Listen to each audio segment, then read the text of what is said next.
25 millions de dollars en NFT bloqués sur OpenSea, Celsius attaqué en justice par un de ses anciens sous-traitants, Solana qui est également attaqué en justice par un investisseur, ou encore Grayscale qui retire 6 cryptos de ses fonds. Bienvenue dans ce Daily Crypto où je vais vous résumer ces dernières actualités du monde crypto. Et si vous appréciez ce format, pensez à liker la vidéo et également à vous abonner et activer la cloche pour être informé dès que je sors une nouvelle vidéo, pour ainsi être au courant des dernières actualités du monde crypto et blockchain. Et si vous voulez participer au développement de la chaîne, vous pouvez désormais me soutenir en me laissant un pourboire sur Tipeee, et je précise que même un pourboire d'1€ peut grandement aider à me dégager du temps pour YouTube, pour au final vous offrir un contenu encore plus pertinent et plus professionnel. Et comme d'habitude, je vous rappelle que mon contenu a un but informatif et que je ne suis pas un conseiller financier. Et finalement, je vous invite à venir me suivre sur mon Twitter que vous trouverez dans la description, et n'hésitez pas à venir me dire ce que vous avez pensé de cet épisode dans l'espace des commentaires. Et on commence avec l'état du marché en ce vendredi, avec un marché qui est majoritairement dans le rouge, alors que le Bitcoin est en train de consolider au-dessus des 21 000 $. Et les cryptos qui ont surperformé sur les dernières 24 heures sont le XCN, le OneInch et le QNT avec en moyenne un plus 6%. Mais passons sans plus attendre aux actualités de ce vendredi 8 juillet 2022. On débute les actualités du vendredi avec la plateforme OpenSea qui regorge de NFT bloqués car ils sont déclarés volés. En effet, d'après les informations collectées par la personne derrière le compte Twitter Beetle, il y aurait actuellement l'équivalent de 25,4 millions de dollars de NFT bloqués sur OpenSea. Et à la lumière de ces chiffres, de nombreux utilisateurs se questionnent sur l'efficacité du système de blocage qui se met en place dès qu'un propriétaire d'un NFT dérobé en fait la demande. Alors certes, ce système est efficace pour bloquer les hackers sur la plateforme, mais ils peuvent tout de même aller vendre leur butin sur une autre place d'échange. Et l'un des problèmes avec ce système, c'est que l'on peut se retrouver avec des personnes qui achètent un NFT sans savoir qu'il a été dérobé et ils se retrouvent au final avec un NFT bloqué sur OpenSea.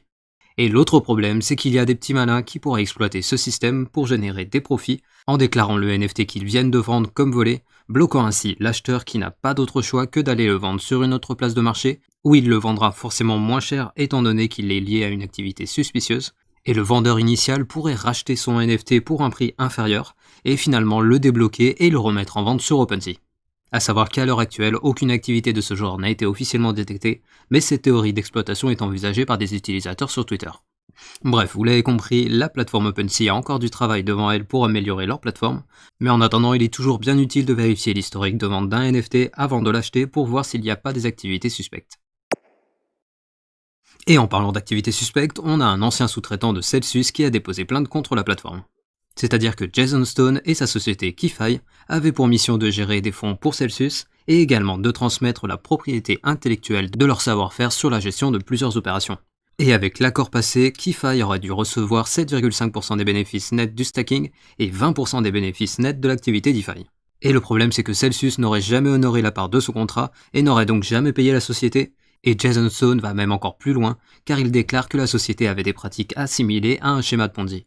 En effet, d'après ses déclarations, la plateforme qui offrait des rendements contre le dépôt de crypto a fait face à de lourdes pertes à cause de l'impermanent loss sur les protocoles DeFi durant 2021, et bien sûr, comme leurs clients s'attendaient légitimement à retrouver la même somme de crypto qu'ils avaient déposée, la société aurait commencé à racheter des cryptos pour compenser la perte, et c'est là qu'ils auraient commencé à gonfler artificiellement les rendements proposés pour attirer de nouveaux clients, ce qui permettait ainsi de payer les premiers clients.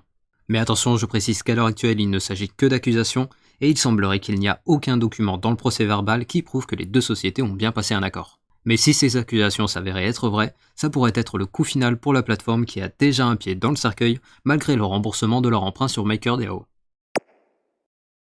Et on continue de parler d'actions en justice avec Solana qui est traîné en justice par un investisseur qui accuse la société d'avoir vendu des titres non enregistrés. En effet, d'après le plaignant, les tokens SOL sont des valeurs mobilières, et par conséquent Solana aurait violé la loi américaine en les vendant sans les enregistrer. Mais ce n'est pas tout car il accuse également Solana de déclarations trompeuses sur l'approvisionnement total du token SOL, car la société n'aurait pas dévoilé le nombre total de jetons au moment de l'ICO du projet. Bref, pour le moment on n'a pas beaucoup plus d'informations sur cette action en justice, mais bien sûr comptez sur moi pour vous tenir au courant quand on aura plus d'informations. Et décidément, c'est la journée des actions en justice aujourd'hui, car on a la FDIC aux USA qui va enquêter sur Voyager Digital. À savoir que la FDIC est une agence de protection des consommateurs qui assure les dépôts des consommateurs et qui supervise les institutions financières pour protéger les investisseurs. Et donc cette institution vient de lancer une enquête sur Voyager Digital après qu'ils aient pris la décision de geler les fonds de leurs clients. Et cette enquête fait également suite à des déclarations de Voyageur Digital qui disaient que tous les déposants sur le sol américain étaient couverts par une assurance FDIC grâce à leur partenariat avec la Metropolitan Commercial Bank, leur partenaire bancaire.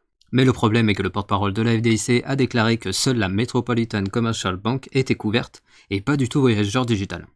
Et donc concrètement, Voyageur Digital est sous enquête de la FDIC suite au gel des fonds, mais également suite à de fausses déclarations ayant induit en erreur leurs investisseurs. Et pendant ce temps, on a Grayscale qui a fait un peu de ménage dans les cryptos qu'ils proposent à leurs clients.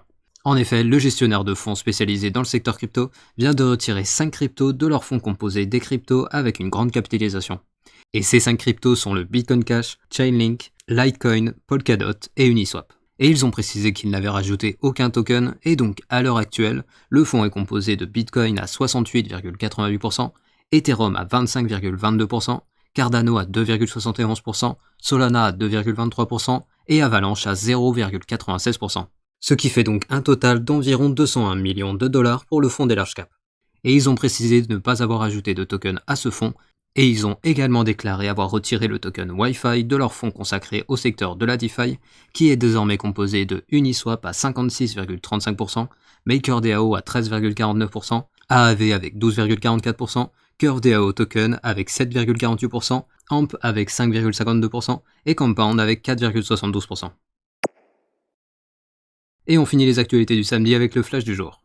Tout d'abord, on a Sam Bankman-Fried qui a déclaré que FTX avait actuellement 2 milliards de dollars en réserve pour aider l'industrie crypto car il considère qu'un enchaînement de sociétés en faillite amènerait à plus d'instabilité dans le secteur crypto.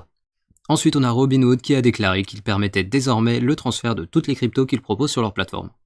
Et finalement, on a Binance qui est enregistré comme fournisseur de services crypto auprès du régulateur espagnol, et je vous rappelle que la plateforme avait déjà obtenu une licence en France et en Italie. Et ainsi se finit le Daily Crypto du vendredi. Je vous rappelle que je publie ces vidéos du lundi au samedi et les récaps crypto tous les dimanches. Et je vous invite à venir me suivre sur mon Twitter que vous trouverez en description. Et si vous voulez soutenir mon travail et m'aider à développer la chaîne, je vous rappelle que vous pouvez désormais me soutenir à partir de 1€ par mois sur mon Tipeee que vous trouverez également en description. Et comme d'habitude, pensez au like pour le référencement de la vidéo et à l'abonnement ainsi que l'activation de la cloche pour être notifié dès que je sors une nouvelle vidéo. Et je vous dis à demain pour un nouveau Daily Crypto.